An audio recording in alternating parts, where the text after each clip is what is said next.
Hello friends, स्वागत आहे तुमचं आपल्या या यूट्यूब चॅनलवर. मित्रांनो, चॅनलवर नवीन असाल तर चॅनलला सबस्क्राईब नक्की करा. काही वेळाने अनुषाने आपला सीट बेल्ट सोडला आणि अविराजच्या मांडीवर येऊन बसली. अनुषा अचानक हल्ल्यामुळे अविराजने कसाबसा गाडी धडकण्यापासून वाचवली आणि एक नजर अनुषाकडे टाकली. ती मोठ्या निरागसपणे त्याच्याकडे पाहत होती. तिची ती नजर पाहून अविराज काहीच बोलू शकला नाही. त्याने एका हाताने अनुषाचे डोके आपल्या छातीजवळ धरले आणि तिच्या केसांवरून हलकेच हात फिरवू लागला. ती झोपावी म्हणून दुसऱ्या हाताने तो पुन्हा गाडी चालवू लागला. काही वेळ अनुषा शांतपणे तशीच राहिली. नंतर हळूहळू तिने अविराजच्या टी शर्टच्या आत हात घालायला सुरुवात केली. तरीही अविराज काहीच बोलला नाही. आता अनुषाचे हात अविराजच्या छातीवर फिरत होते. अविराजकडून कुठलीही प्रतिक्रिया न मिळाल्याने तिनं थोडे डोके वर उचलले आणि त्याच्या टी शर्टचा कॉलर बाजूला करत तिथे आपले ओठ फिरू लागली. हळूहळू ती त्याच्या कानाजवळ पोहोचत होती. "बाळा थांब, मला अजून उचकवू नकोस, याचा परिणाम तुला सहन होणार नाही," अविराजने स्वतःला सावरत तिला सांगितलं. पण अनुषा ऐकणारी नव्हती. अविराजचे एकही शब्द न ऐकता तिने आपले कर्तव्य सुरूच ठेवले. शेवटी अविराजही स्वतःवरचा ताबा गमावला. त्याने गाडी ऑटो ड्रायव्हिंग मोडवर टाकली आणि अनुषा नीट आपल्या मांडीवर बसवली. तिचे डोके आपल्या मानेजवळून थोडे दूर करत त्याने तिचा चेहरा दोन्ही हातात घेतला आणि तिला उत्कटतेने चुंबन दिले. क्षणभर अनुषा गोंधळून गेली, कारण ती फक्त त्याला छेडत होती. पण जेव्हा अविराजने तिला कमरेतून घट्ट धरून स्वतःजवळ ओढले, तेव्हा तिनेही आपल्या बाह्या त्याच्या गळ्यात घालून त्याला साथ दिली. वेळ जसजसा पुढे सरकत होता तसे दोघेही अधिकच बेभान होत होते. अविराजचे हात अनुषाच्या स्कर्ट खालून खाली सरकत होते. तिला चुंबन देतच अविराजने आपला हात तिच्या आतल्या कपड्यात घालून तिला हलकेच स्पर्श करू लागला. काही क्षणात अनुषाच्या दबक्या सुस्काऱ्या गाडीत ऐकू येऊ लागल्या. तिने पटकन गाडीचा पार्टिशन ऑन केला, जेणेकरून तिचा आवाज विजय आणि श्रेयापर्यंत पोहोचू नये. आणि त्यानंतर काही वेळ तो तिच्या मानेभोवती ओठ फिरवत राहिला, तर त्याचे हात सतत हालचाल करत होते. अनुषाच्या सुस्काऱ्या वाढत चालल्या होत्या आणि ती पूर्णपणे घामाने भिजली होती. गाडी जेव्हा हॉटेल बाहेर येऊन थांबली, तेव्हा अविराजने हात मागे घेतला, अनुषाला स्वतःपासून दूर केलं आणि तिला पुन्हा तिच्या सीटवर बसवलं. नंतर टिशूने आपले हात स्वच्छ करत त्याने अनुषाकडे पाहून थोडीशी वाकडी स्मितहास्य केली, कारण अनुषाने त्याच्याच हातावर स्वतःला मोकळे केले होते. यानंतर तो गाडीतून बाहेर उतरला, अनुषाच्या बाजूचे दार उघडले आणि तिला उचलून हॉटेलमध्ये घेऊन गेला. आत जाताना आपल्या एका बॉडीगार्डला सांगितलं की विजय आणि श्रेयाला त्यांच्या रूमपर्यंत सुरक्षितपणे पोहोचवा. अविराज अनुषाला घेऊन रूममध्ये आला, दार लॉक केलं आणि थेट वॉशरूममध्ये गेला. काही वेळाने तो अनुषाला बाथरूममध्ये गुंडाळून पुन्हा बाहेर आला. तिला बेडवर झोपवून तोही तिच्या शेजारी आडवा झाला. नेहमीप्रमाणे अनुषाने लगेच अविराजला मिठीत घेतले आणि डोळे मिटले. पुढच्या सकाळी अविराज आणि अनुषा हॉटेलच्या डायनिंग एरियामध्ये बसून नाश्ता करत होते. अनुषा शांतपणे फोन पाहत खात होती, तर अविराज एक घास तिला भरवत आणि मग स्वतः खात होता. थोड्याच वेळात बाकीचे सगळेजणही तिथे आले आणि खुर्च्यांवर अक्षरशः कोसळले. जणू अंगात अजिबात ताकद उरली नव्हती. खरं तर रात्री सगळ्यांनीच जरा जास्तच मद्यपान केलं होतं आणि जवळजवळ पहाटे ते हॉटेलमध्ये परत येऊन झोपले होते. त्यामुळे अजून कुणालाही नीट डोळे उघडण्याइतकी ही ऊर्जा नव्हती. त्यातच अविराजने आपल्या बॉडीगार्ड्सना पाठवून सगळ्यांना उठवून पटकन तयार होऊन खाली यायला सांगितलं होतं. सगळ्यांची अशी अवस्था पाहून अविराजने सगळ्यांसाठी स्ट्रॉंग ब्लॅक कॉफी ऑर्डर केली. तेवढ्यात अनुषाने त्याला थांबवत सर्वांसाठी कडक चहाचा ऑर्डर देताना ती थोड्या अभिमानाने म्हणाली, अवी, तुम्हाला चहाची ताकद माहीतच नाही. तुमची ही कॉफी वगैरे त्यापुढे काहीच नाही. बघाच, सगळ्यांनी एक घोट घेतला की नाही आणि सगळ्यांची झोप क्षणात पळून जाईल. असं म्हणत तिने दोनदा चुटकी वाजवली. तिच्या बोलण्यावर अविराज हलकासा हसला आणि अनुषाला अजून एक घास भरवत म्हणाला, अच्छा बरं, चला आता पटकन जेवण संपवा. दोघंही आपल्याच गप्पांमध्ये मग्न होते. तोपर्यंत सगळ्यांचा चहा आला. सगळ्यांनी मोठ्या कष्टाने कप हातात घेत चहा प्यायला आणि नंतर आपापला नाश्ता पूर्ण करून त्या दिवसाच्या त्यांच्या पुढच्या ठिकाणाकडे निघाले. Cathedral of Notre dam D Paris हे जगातील सर्वात सुंदर चर्चपैकी एक मानलं जातं. पॅरिसमधील अतिशय प्रसिद्ध आणि सर्वाधिक भेट दिल्या जाणाऱ्या ठिकाणांपैकी एक. सगळ्यांच्या गाड्या चर्च बाहेर थांबल्या. एका मागोमाग एक सगळे गाडीतून उतरले. बाहेरून मेणबत्त्या घेत त्यांनी चर्चमध्ये प्रवेश केला. आत गेल्यावर सगळेजण एक एक करून येशू ख्रिस्तांच्या मूर्तीसमोर मेणबत्त्या लावत आपापल्या मनातील इच्छा भावना देवापुढे मांडू लागले. हात जोडून डोळे मिटून मनोमन प्रार्थना केली. सगळ्यात आधी आकृती आणि बिपाशा गेल्या. प्रार्थना करून त्या दोघी बाजूला ठेवलेल्या बाकावर बसल्या. त्यानंतर सानिया पुढे गेली. मेणबत्ती लावत तिने प्रार्थना केली, येशू, मला माहीत आहे की माझ्या नशिबात आनंद फारसा नाही. मी कधीही मनासारखं काही करू शकणार नाही. मला कायम माझ्या घरच्यांचंच ऐकावं लागेल. कदाचित एक दिवस मला ऋषभसारखं सगळ्यांपासून दूरही जावं लागेल. पण कृपया जे लोक मला प्रेम करतात त्यांना नेहमी आनंदी ठेवा. आणि हो, त्या डफरच्या आयुष्यात एक खूप छान मुलगी पाठवा जी त्याच्यावर मनापासून प्रेम करेल आणि त्याला आनंद देईल. त्यानंतर डोळे उघडत तिने एक नजर ऋषभकडे टाकली आणि शांतपणे जाऊन बसली. त्यानंतर ऋषभ पुढे गेला. प्रार्थना करत तो म्हणाला, येशू, तुम्हाला माहीतच आहे की बॉस भेटल्यानंतर मी कधीच तुमच्याकडे काही मागितलेलं नाही. ते जरी माझे बॉस असले तरी त्यांनी मला नेहमी लहान भावासारखंच प्रेम दिले. मला काही बोलायची गरजच पडली नाही. त्यांनी आधीच सगळं माझ्यासाठी केलं. अनुषा मॅडम आल्यावर त्यांनीही मला कुटुंबातील सदस्यासारखं वागवलं. बस एवढीच प्रार्थना आहे की त्यांना आणि अनुषा मॅडमला कायम आनंदी ठेवा. आणि हो, ती नॉनस्टॉप ऑल इंडिया रेडिओ आहे ना, ती मनाने खूप चांगली आहे, पण तिच्या आयुष्यात खूप वेदना आहेत ज्या फक्त अनुषा मॅडमच समजू शकतात.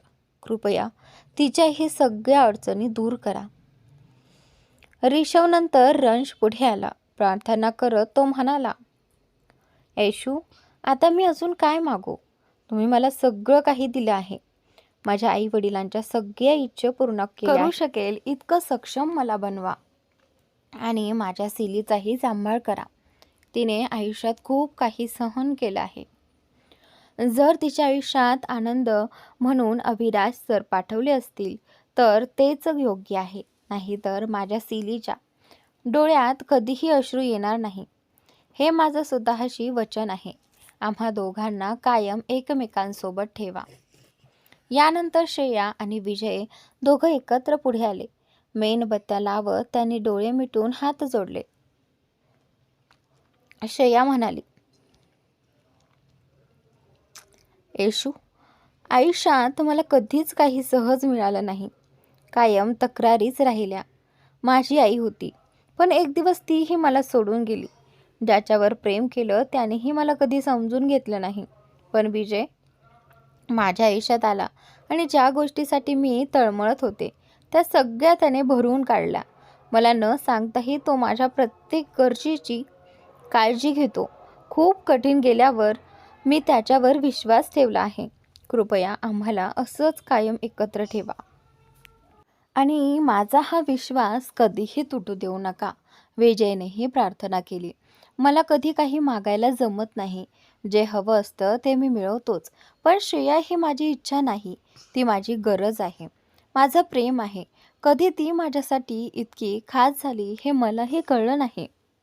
फक्त एवढंच मागतो की तिला कायम आनंदी ठेवा आणि माझ्या ज्या रूपाशी ती अजून अपरिचित आहे, कधी तिला त्याचा सामना करावा लागला तर तिला त्यासाठी बळ द्या. आणि माझा मित्र, माझ्या सगळ्या रहस्यांचा साक्षीदार आणि श्रेयानंतर माझं दुसरं आयुष्य, माझी बहीण अनु.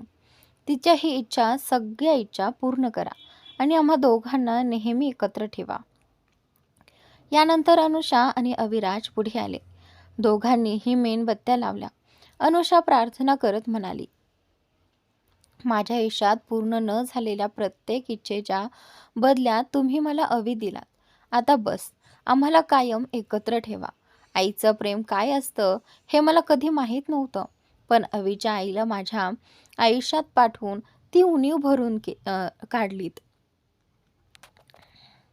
लहानपणापासूनच वाटायचं सगळ्यांकडे भाऊ असतो, माझ्याकडे का नाही. विजय भैयासारखा मोठा भाऊ आणि ऋषवसारखा लहान भाऊ देऊन ती ही उणीव पूर्ण केलीत. माझ्या 4 चुडेल तर आहेतच. रणसारखा विश्वासू मित्र दिलात. त्याच्यासोबत मी मोकळेपणाने हसू शकते आणि रडूही शकते. आम्हा सगळ्यांना कायम एकत्र आणि आनंदी ठेवा आणि माझ्या हवीला आयुष्यात त्याला हवं असलेलं सगळं सगळं द्या. तो नेहमी इतरांचा विचार करतो, स्वतःचा कधीच नाही. अनुषा समोर बसून प्रार्थना करत असताना अविराज मात्र तिथेच उभा होता, कारण त्याला हे सगळं फारसं आवडत नव्हतं. तरीही त्या दिवशी येशू ख्रिस्तांच्या मूर्तीकडे पाहत तो मनात म्हणाला, मला हे सगळं जमत नाही आणि आवडतही नाही, पण आज काहीतरी बोलावंसं वाटतंय. मला स्वतःसाठी काही नको आणि अनुसाठीही नाही, कारण मला माहीत आहे तिला सगळा आनंद देण्यासाठी मी पुरेसा आहे. तिच्या आनंदातच माझा आनंद आहे. बस एवढंच की जे काही ठरवलं आहे, जसं काही व्हायचं आहे ते सगळं नीट आणि चांगल्या पद्धतीने घडून जाऊ दे. यानंतर ते दोघेही जाऊन बाकावर बसले. चर्चमधील कार्यक्रमानंतर सगळेजण लंचसाठी एका रेस्टॉरंटमध्ये गेले आणि त्यानंतर पुन्हा हॉटेलला परतले, कारण आज रात्री त्यांनी इफेल टॉवर पाहायला जायचं होतं आणि दुसऱ्या दिवशी घरी परतण्याचा प्रवास होता. खूप थकवा आल्यामुळे अनुषा खोलीत येताच झोपून गेली.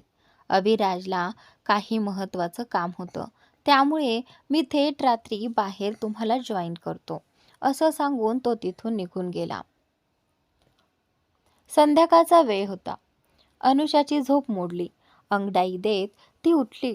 डोळे चोळत तिने आजूबाजूला पाहिलं आणि खोलीत एकटीच असल्याचं पाहून ती स्वतःशीच म्हणाली, अरे, अवी अजून आले नाहीत का? तेवढ्यात तिला अविराजने काय सांगितलं होतं ते आठवलं. स्वतःच्या डोक्याला हलकीशी टपली मारत ती म्हणाली, अहो अनु, काय ग, त्यांनी सांगितलं होतं ना की ते नंतर आपल्याला जॉईन करणार आहेत. चल लवकर रेडी होते. असे म्हणत ती बेडवरून उठली, स्वतःसाठी एक ड्रेस काढला आणि वॉशरूममध्ये गेली. थोड्या वेळाने ती वॉशरूममधून बाहेर आली. आरशासमोर उभी राहून तयार व्हायला लागली. तोच तिच्या रूमचा दरवाजा वाजला. नॉकचा आवाज ऐकताच अनुषा मागे वळून दरवाजाकडे पाहत म्हणाली, अवी, आलात का? आणि त्यानंतर घाईघाईने जाऊन तिने दरवाजा उघडला तर समोर सानिया आणि श्रेया पूर्णपणे रेडी होऊन उभ्या होत्या. त्यांना पाहून अनुषा म्हणाली, अरे, तुम्ही दोघी इतक्या लवकर रेडी झालात? मला थोडा वेळ द्या आणि मी आत्ताच तयार होते. असे म्हणत ती परत खोलीत गेली. तेवढ्यात मागून सानिया म्हणाली, अनु, हे काय घातलं आहेस तू? हे ऐकून अनुषा मागे वळली, सानियाकडे पाहिलं आणि मग स्वतःच्या ड्रेसकडे पाहत म्हणाली, का, छान नाहीये का हा ड्रेस? तेव्हा श्रेया बोली, अनु, बघ, आपण इफिल टॉवर पाहायला जाणार आहोत. जरा विचार कर, तू आणि प्रेसिडेंट राठोड एकत्र पहिल्यांदा सिटी ऑफ लव्हमध्ये इफिल टॉवर समोर. It has to be something special ना. आणि मी ही ड्रेस विजयजींना विचारूनच घातली आहे. आत्ता प्रेसिडेंट तर इथे नाहीत, पण किमान तू तरी त्यांच्या पसंतीचं काहीतरी घाल. श्रेयाचं बोलणं ऐकून अनुषा काही बोलणार तेवढ्यातच सानियाने तिला हाताला धरत कपाटाजवळ नेत म्हटलं, अरे पण आम्ही तर आहोत ना, आज अनुची ड्रेस आम्हीच ठरवूया. असं म्हणत तिने डोळ्यांनी श्रेयाला इशारा केला. तो इशारा समजताच श्रेया पटकन मान हलवत म्हणाली, हो हो का नाही अनु, आज तू आमच्या पसंतीचीच ड्रेस घाल. दोघी इतक्या आग्रह करत होत्या की बिचाऱ्या अनुषाकडे नकार द्यायचा पर्यायच उरला नाही. तिनेही होकार दिला. लगेचच सानियाने कपाट उघडून अनुषाला वेगवेगळे ड्रेस दाखवायला सुरुवात केली. सानिया अनुषाला त्यात गुंतवून ठेवत असतानाच त्याचाच फायदा घेत श्रेया चुपचाप अनुषाच्या लगेजकडे गेली. आत्तापर्यंत कसा बसा लपवून ठेवलेला एक पॅकेट तिने अनुषाच्या एका बॅगमध्ये ठेवला. मग थोड्या मोठ्या आवाजात ती म्हणाली, अनु, तुम्ही कपाटात पहा, तोपर्यंत मी तुमच्या लगेजमध्ये बघते, कदाचित काहीतरी सापडेल. अनुषाने पुन्हा एकदा मान हलवत होकार दिला. तेवढ्या श्रेया लगेच तिच्या लगेजमध्ये काहीतरी शोधत असल्याचा आवाज आणू लागली. थोडा वेळ आपली अभिनयबाजी केल्यानंतर श्रेयाने त्या पॅकेटमधून एक ड्रेस काढला आणि तो अनुषाला दाखवत आश्चर्याने म्हणाली, wow Anu, just look at this dress. तू हे सगळं सोडून अशी काय कपडे घालून फिरत होतीस? श्रेयाचं बोलणं ऐकताच अनुषाने वळून तो ड्रेस पाहिला आणि ती चकित झाली. ती चालत श्रेयाजवळ आली, ड्रेस हातात घेत नीट पाहू लागली आणि म्हणाली, हा ड्रेस हा कुणाचा आहे? मला आठवतंय त्याप्रमाणे माझ्याकडे असा कुठलाही ड्रेस नाही. आणि त्यानंतर अनुषाने एवढं म्हणताच श्रेया थोडी घाबरली. कुठे आपण पकडले जाऊ नये म्हणून तेवढ्यात परिस्थिती सावरत सानिया म्हणाली, अरे अनु, मिस्टर राठोडने तुझं क्लोजेट प्रत्येक गोष्टीने भरून ठेवलं आहे. तुला तुझ्या सगळ्या कपड्यांची माहिती आहे का नाही? तसाच हा ड्रेस असेल. आता जास्त कारण देऊ नकोस आणि पटकन हा ड्रेस घालून रेडी हो. आम्ही सगळे खाली तुझी वाट पाहतोय, ओके? अनुषाला पुढे काही बोलण्याची संधी न देता सानियाने श्रेयाचा हात पकडला आणि दोघेही घाईघाईने रूममधून बाहेर पडल्या. रूमच्या बाहेर येताच दोघींनी सुटकेचा श्वास घेतला आणि त्यानंतर उफ, चला इथलं काम तरी झालंय असं म्हणत त्या दोघी धावतच खाली सगळ्यांकडे गेल्या.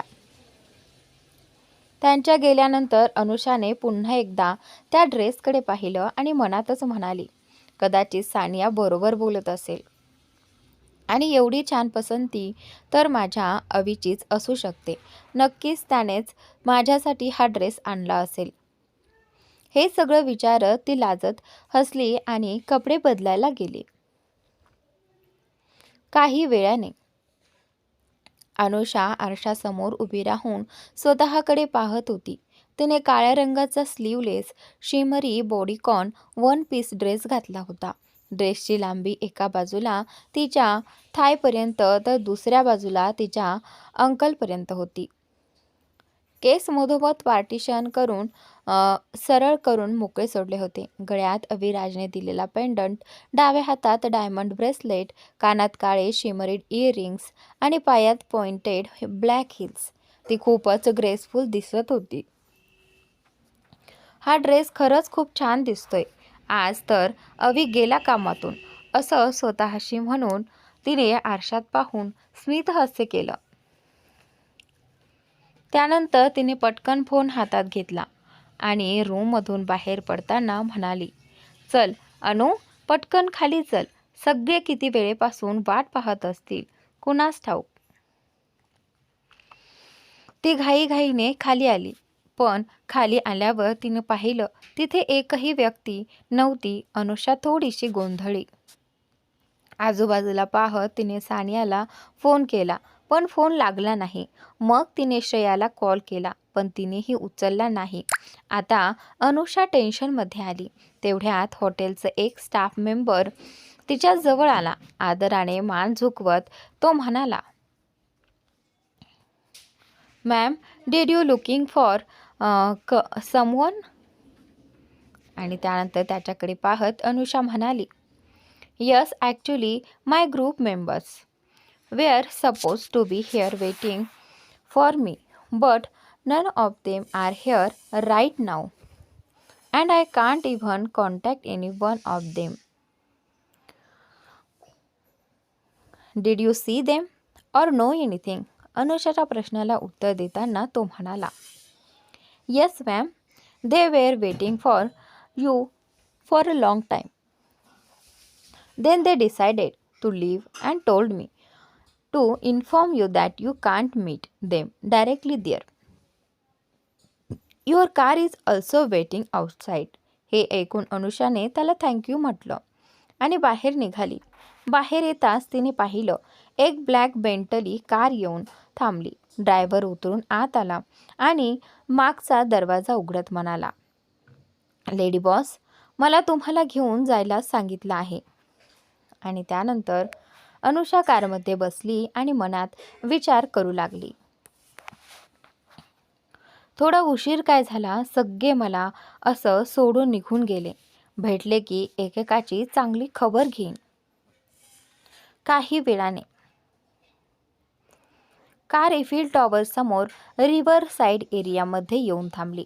अनुषा कारमधून उतरली आणि आजूबाजूला पाहत म्हणाली, इथे एवढी शांतता का आहे? इथे कुणीच नाही. तेवढ्यात ड्रायव्हर म्हणाला, लेडी बॉस, तुम्ही पुढे जा, सगळे तुम्हाला तिथेच भेटतील. हे सांगून तो कार घेऊन निघून गेला. ड्रायव्हरचं बोलणं ऐकून अनुषा थोडा विचार करत पुढे चालू लागली. ती थोडं अंतर चालून गेली असतानाच अचानक तिच्यासमोर आकृती आणि बिपाशा आल्या. त्यांच्या हातात अनेक रंगीबेरंगी एअर बलून्स होते. त्यांना अचानक पाहून अनुषा घाबरली. ती काही बोलणार इतक्यात त्यांनी पटकन ते बलून्स तिच्या हातात दिले, पुढे जायला सांगितलं आणि तिथून निघून गेल्या. अनुषा आश्चर्याने त्या बलून्सकडे पाहत पुन्हा पुढे चालू लागली. थोडं पुढे गेल्यावर तिच्यासमोर ऋषभ आणि सानिया उभे होते. त्यांच्या हातात एक बुके होते. ते फुलांचे नव्हते, तर त्यात भरपूर व्हाईट चॉकलेट्स सुंदररित्या सजवलेली होती. इतकी सारी व्हाईट चॉकलेट्स पाहताच अनुषाच्या चेहऱ्यावर मोठीशी स्मितहास्य उमटली. तिने त्या दोघांकडून ते चॉकलेट्स बुके घेतले. त्यांनीही तिला पुढे जाण्याचा इशारा केला आणि तिथून निघून गेले. आता अनुषाला हळूहळू सगळं कळू लागलं होतं. काही वेळांपूर्वी तिच्या चेहऱ्यावर दिसणारी चिंता आता एक गोड हास्याने बदलली होती. अनुषा पुढे चालू लागली. थोडं पुढे गेल्यावर यावेळी तिच्यासमोर रंश उभा होता. त्याच्या हातात एक मोठा पांडा टेडी बिअर होता, जो अनुषाचा फारच आवडता होता.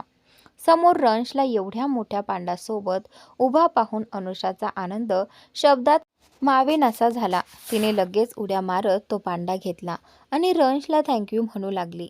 अनुषाला इतकी आनंदी पाहून रंशच्या चेहऱ्यावरही स्मितहास्य उमटलं. इतरांसारखंच त्यानेही तिला पुढे जाण्याचा इशारा केला आणि तिथूनच निघून गेला. आता पुढे अजून काय होणार याचा विचार करत अनुषा पुढे चालत होती. यावेळी तिच्यासमोर श्रेया आणि विजय आले. त्यांच्या हातात ऑर्किड आणि गुलाबांचं एक सुंदर बुके होतं, ज्यांनी ते अनुषाकडे दिलं. अनुषाने आनंदाने त्यांचेही आभार मानले. ते दोघेही हसले आणि तिलाही पुढे जाण्याचा इशारा केला. आता अनुषाचं हृदय जोरजोरात धडधडू लागलं होतं, कारण आता फक्त अविराजच उरला होता. ती पुढे चालत गेली आणि समोर पाहिलं तर तिच्या चालण्यासाठी एक कार्पेट अंथरलेलं होतं. त्याच्या शेवटी बलूनने केलेली सजावट होती. त्या सजावटीसमोर सगळे लोक हातात बलून धरून उभे होते, त्यामुळे मागचं काही नीट दिसत नव्हतं. अनुषा हे सगळं आश्चर्याने पाहत असतानाच तिला गिटारची एक गोड धून ऐकू आली. त्याच क्षणी तिच्या कानात गाण्याचे शब्दही पडू लागले. हे दिल ये मेरा मुझे हर दम ये पूछता, क्यों है मुझे तुझसे इतना वफा, क्यों तेरी हसरत है हर ख्वाहिश से बढ़कर मुझे, क्यों नाम तेरा ही लेती जुबा. फक्त आवाज ऐकूनच अनुषाला समजलं होतं की हा आवाज अविराजचाच आहे. ती उत्सुकतेने इकडे तिकडे पाहत अविराजला शोधू लागली. तेवढ्यात सगळ्यांनी एकाच वेळी हातातले बलून हवेत सोडले आणि दोन्ही बाजूंना सरकून उभे राहिले. तेव्हा अनुषाला समोर अविराज उभा दिसला, हातात गिटार घेऊन. आणि त्यानंतर अनुषाकडे पाहत अविराज गाणं गात तिच्याकडे पुढे येऊ लागला. साथी तेरा बन जाऊं, क्यों है ये जुनून, हर आंसू तेरा पी जाऊं, और दे दूं सुकून, हर दिन तुझको चाहूं, मेरी राह तकूं, अपनी बाहों में तुझको मैं सलामत रखूं. गाणं गात गात अविराज अनुषा समोर आला आणि तिच्या आजूबाजूने फिरत पुढे गाऊ लागला. तेरे ही बारे में है अब हर जिक्र मेरा, हुआ है कैसा असर है तेरा, कोई नसीहत ना चाहूँ मैं कोई सलाह, जो रूह में मेरी तुझे चुन लिया. मग त्याने अनुषाचा हात धरला आणि तिला सजावटीच्या त्या जागेपर्यंत घेऊन गेला. त्याच्या मागेच रात्रीच्या अंधारात झगमगणारा आयफेल टॉवर स्पष्ट दिसत होता. अनुषाने नीट पाहिलं तेव्हा तिथे गोल्डन लाईट्सने सजवून मोठ्या अक्षरात लिहिलं होतं, will you be mine. Aviraj तिच्या समोर उभा राहत पुन्हा गाऊ लागला. साथी तेरा बन जाऊं, क्यों है ये जुनून, हर आंसू तेरा पी जाऊं, और दे सुकून, हर दिन तुझको चाहूं, तेरी राह ताको, अपनी बाहों में तुझको मैं सलामत रखूं. हे शब्द गात असतानाच अविराजने गिटार बाजूला ठेवला. त्याने श्रेयाकडे हलकासा इशारा केला. ते पाहताच श्रेया पटकन अनुषाकडे आली. तिच्या हातातील सगळ्या वस्तू घेतल्या आणि बाजूला जाऊन उभी राहिली. यानंतर अविराज हळूच अनुषासमोर गुडघ्यावर बसला आणि आपल्या टक्सिडोच्या खिशातून त्याने एक छोटासा बॉक्स काढला. तो उघडला आणि त्यामधली अंगठी अनुषासमोर धरली. अनुषाच्या डोळ्यात डोळे घालून तो म्हणाला, शेवटी तू मला पुन्हा प्रेमात पडायला भाग पाडलास. आज मी हे मान्य करतो, miss Anusha Shrivastava, I love you. कदाचित त्या क्षणापासून जेव्हा तू पहिल्यांदा नर्सिंग होममध्ये माझा हात धरलास, कदाचित त्या दिवसापासून जेव्हा मी स्वतःपेक्षा जास्त कोणाची तरी काळजी घ्यायला शिकलो, कदाचित त्या क्षणापासून जेव्हा तू भीतीने पहिल्यांदा माझ्या छातीत येऊन बिलगली होतीस, कदाचित त्या दिवसापासून जेव्हा तुझी वेदना मला माझ्या आत खोलवर जाणवली, कदाचित त्या क्षणापासून जेव्हा तू मला सोडून गेलीस आणि माझा श्वास थांबल्यासारखा झाला. पण प्रामाणिकपणे सांगायचं तर हे कधी झालं, कसं झालं मला माहीत नाही आणि मला ते जाणूनही घ्यायचं नाही. मला एवढंच माहीत आहे की माझं संपूर्ण आयुष्य आता मला तुझ्यासोबतच घालवायचं आहे. तर will you be mine forever. हे बोलून अविराजने आपला हात अनुषाकडे पुढे केला. अनुषा तोपर्यंत पूर्णपणे भावूक झाली होती. तिचे डोळे पाणावले होते, कारण अविराजने आत्ताच गायलेलं गाणं, त्याच्या प्रत्येक शब्दाचा त्यांच्या आयुष्याशी किती खोल संबंध आहे हे फक्त तिलाच माहिती होतं. आणि त्यानंतर अविराजने ज्या पद्धतीने आपल्या भावना तिच्यासमोर मांडल्या, त्यानंतर तिच्या तोंडून शब्दच फुटत नव्हते. तिने फक्त आपला हात पुढे केला, अविराजच्या हातावर ठेवला आणि मान हलवून होकार दिला. आनंदाने अविराजने तिच्या बोटात अंगठी घातली. क्षणाचाही विलंब न लावता अनुषाने त्याला उभं केलं आणि जोरात त्याच्या मिठीत शिरली. भाऊक होत ती म्हणाली, आय लव्ह यू अवी. हे म्हणताना तिच्या डोळ्यातून अश्रू ओघळत होते. अविराजनेही तिला घट्ट मिठी मारली आणि म्हणाला, आय लव्ह यू टू बाळा. आणि हो, आज पहिल्यांदाच मी तुला हे शब्दात सांगतोय, पण मी खात्री देतो की आधीप्रमाणेच हे प्रेम तुला नेहमी जाणवत राहील. हे दृश्य पाहून सगळे आनंदाने जोरजोरात टाळ्या वाजवू लागले. रेशव नेहमीप्रमाणे आपल्या कॅमेरामनच्या भूमिकेत पूर्णपणे गुंतलेला होता. त्या प्रत्येक क्षणाचे फोटो आणि व्हिडिओ त्याने टिपले होते. सगळेच अनुषा आणि अविराजसाठी खूप खुश होते. तेवढ्यात सानिया मोठ्याने ओरडली, किस किस.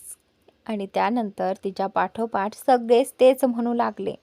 हे ऐकताच अनुषा थोडीशी अविराजच्या मिठीतून बाजूला झाली आणि त्याच्याकडे पाहू लागली. अविराजने तिचा चेहरा आपल्या हातात घेतला. तो तिच्या जवळ गेला. जवळ झुकताच अनुषाने लाजून डोळे मिटले. ते पाहून अविराजच्या चेहऱ्यावर हसू आलं. तो पुढे झुकला आणि तिच्या ओठांऐवजी तिच्या कपाळावर हलकेच चुंबन घेतलं. त्याच क्षणी आयफेल टॉवर वर लखलखणाऱ्या दिव्यांची रोषणाई सुरू झाली, ज्यामुळे तो क्षण आणखीनच सुंदर वाटू लागला. ओठांऐवजी कपाळावर किस केल्याचं पाहून सगळे एकाच आवाजात ओ असं म्हटले. आणि त्यानंतर हे दृश्य सगळ्यांनाच खूप गोड वाटलं. त्यांच्या प्रतिक्रिया पाहून अनुषा लाजतच पुन्हा अविराजच्या मिठीत शिरली. सगळे हसू लागले. आणि त्यानंतर हे सगळं दुरून पाहत रंश हळूच सगळ्यांपासून वेगळा मोकळ्या जागेत उभा राहिला. समोर पाहत थोड्या जड मनाने पण हसत तो म्हणाला, आज पहिल्यांदाच तुला इतकं आनंदी पाहिलं. खरंच तू आणि प्रेसिडेंट राठोड एकमेकांसाठीच बनलेले आहात. तुम्ही दोघंही नेहमी असेच एकत्र राहा, आनंदी राहा आणि मी वचन देतो, तुमच्या दोघांच्या मध्ये कधीही कोणालाही येऊ देणार नाही. सिली, मी नेहमीच तुझ्या सोबत राहीन. हृदय गुपचूप खूप गोंधळलेलं. कुणी याला समजावून द्या ना. इश्कात फक्त हरवून जाणं हेच नियम आहेत. ज्यामध्ये संयमाची स्वभाव नाही तो इश्क खरा नाही. आणि त्यानंतर समजून घे हृदय, हे काय रंगमंच आहे. त्यानंतर विजय 3 टीयर्सचा केक आणतो, ज्यावर क्रीमने सुंदर लिहिलं होतं, अविशा. अविराज आणि अनुषा मिळून केक कापतात, एकमेकांना खातो आणि नंतर सगळ्यांना देतात. त्यानंतर श्रेया फोन घेऊन येते, ज्यामध्ये राधिकाजी आणि मनीषाजी दोघींचा कॉन्फरन्स व्हिडिओ कॉल होता. ते सगळं इंडियामधून पाहत होते. अनुषाने राधिकाजीला पाहताच थोडी लाजली आणि म्हणाली, मा तुम्ही फोनमध्ये होता का? आणि त्यानंतर अनुषाला लाजताना पाहून मनीषाजी राधिकाजीकडे म्हणाल्या, पहा बहीणजी अजून कशी लाजत आहे.